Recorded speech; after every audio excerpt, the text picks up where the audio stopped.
Olá, pessoal. É um prazer revê-los mais uma vez. Nós estamos vivendo um momento diferente, portanto, um estilo de aula diferente. Nós já testamos e aprovamos em outros locais. Eu tenho certeza que vocês vão se dar bem também. Hoje nós vamos revisar e também uma parte nova da matéria. Nós chegamos até iniciais do nosso recesso, a gente tem que parar. Então eu vou reconduzir tudo novamente, tá? Primeiramente, não podemos esquecer, frente 1, caderno 1, e nós vamos ver dos módulos 11 até o 13. Frente 1, caderno 1, dos módulos 11 ao 13. Este assunto nós já iniciamos, é Roma, então eu vou recapitular e também uma parte nova, ok? Nós sabemos que Roma, junto com a Grécia, formam as chamadas civilizações do período clássico. É um assunto muito importante, altamente caível nos vestibulares, porque as civilizações do período clássico, elas incentivaram a nossa civilização, que é a civilização ocidental, a Europa e a América. Como Roma tem um período muito longo, nós subdividimos Roma em 3 blocos. Eu já tinha comentado isso com vocês. A fase da monarquia, a fase da república e a fase do império, ok? Em 3 sub. Hoje, nós vamos ver o início, a gênese da civilização romana, o período da monarquia e uma parte do período republicano, que é o período mais longo, certo? Depois, na sequência, nós veremos o restante de república, o império e crise, ok? Roma, primeiramente, gente, está localizada no continente europeu. Como a Europa é um continente extenso, grande, onde na Europa? Na Península Itálica, e a Península Itálica, que lembra uma bota, é uma região facinho de encontrar no mapa mundi, ela é banhada por diversos mares, o Mar Tirreno, o Mar Jônio, o Mar Adriático e, para os romanos, o principal mar, o Mar Mediterrâneo.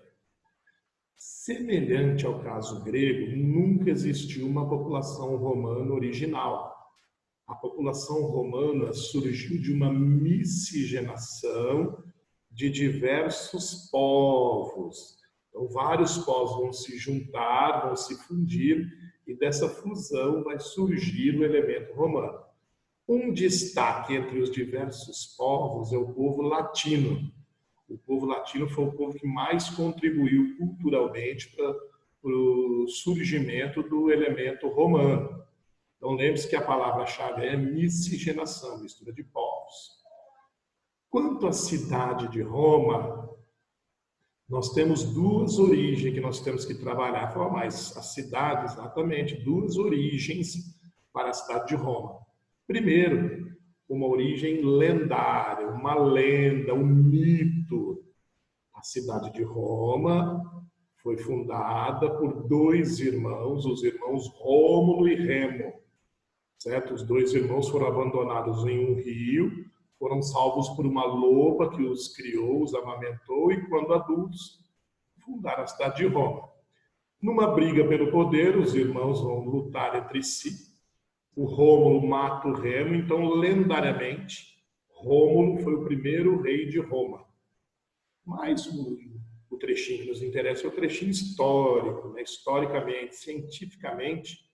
A cidade de Roma foi fundada, criada por tribos latinas no século 8 a.C.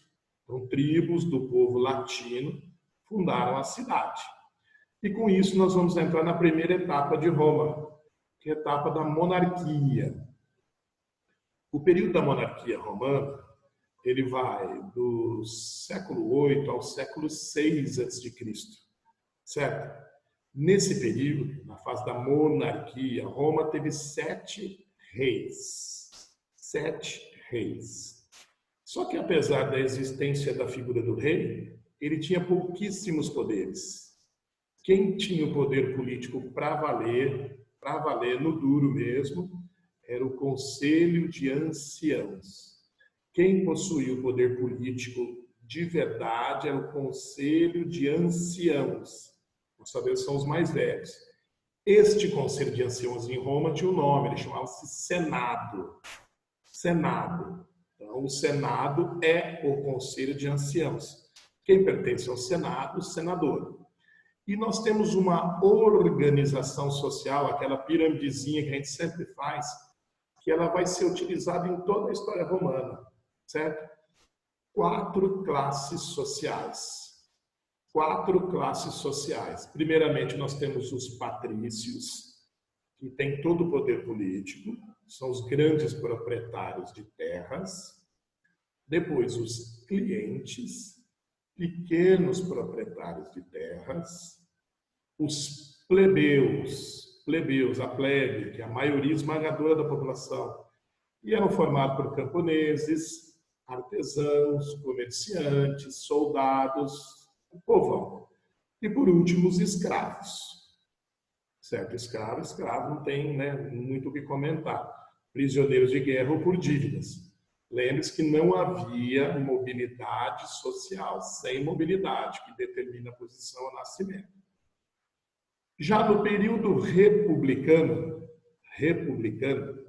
que vai do século VI ao século I a.C., do século VI ao século I, o principal órgão de poder é o Senado, os senadores, os patrícios. Eles têm amplos e totais poderes, o Senado. Eles mandam em tudo durante a República. Não tem mais rei, república. Só que Roma era muito extensa. Roma era muito grande.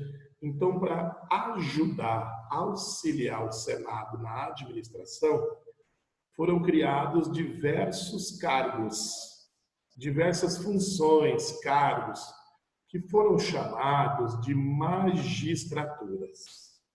As magistraturas, de novo, foram criadas para auxiliar o Senado na administração, ok?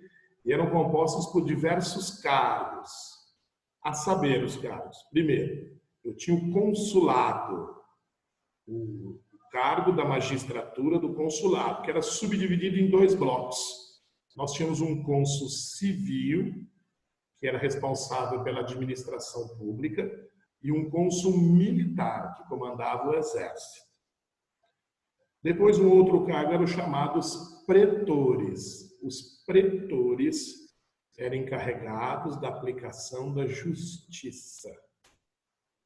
Depois havia os censores.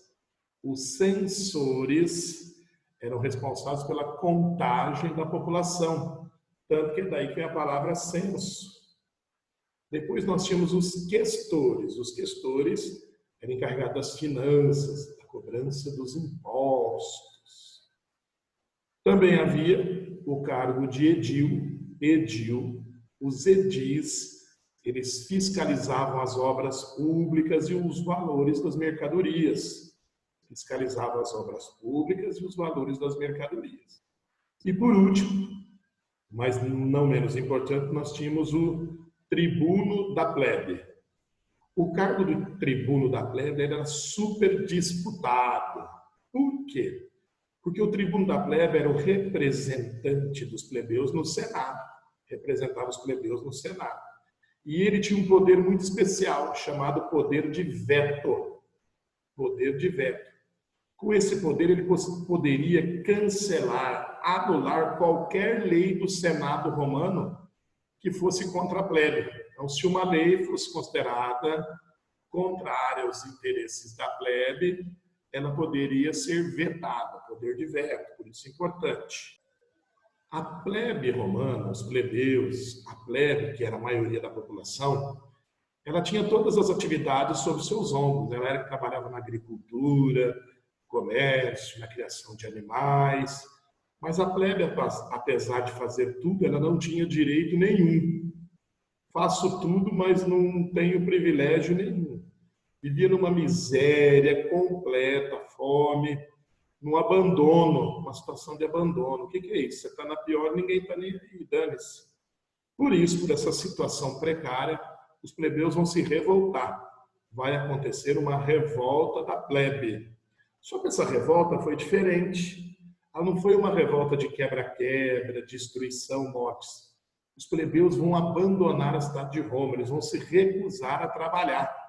Ué, já que o patrício é o bonzão, já que ele pode tudo, ele que se vire. Então foi uma revolta diferente, foi uma rebelião, só que os plebeus se recusaram a trabalhar. Eles vão sair de Roma. E aí? E o que os patrícios fizeram para acabar com essa revolta?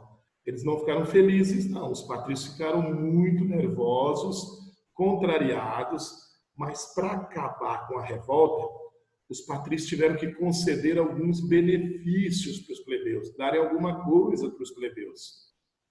E eles fizeram uma série de leis que deram alguns privilégios. Né? Para quem não tinha privilégio nenhum, já é alguma coisa. Por exemplo, as leis romanas passam a ser escritas e não mais orais.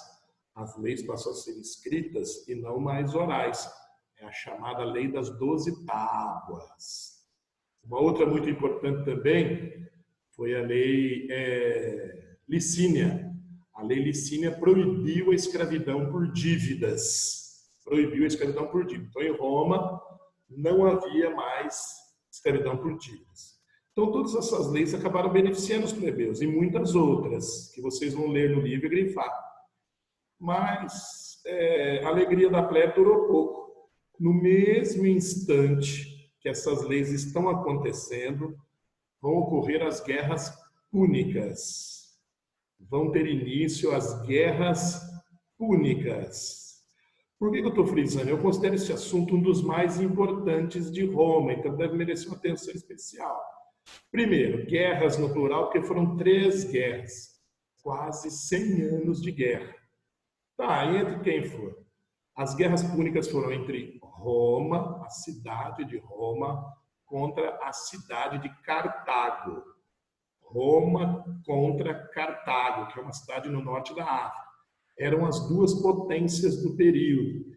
E por que elas estão brigando, lutando?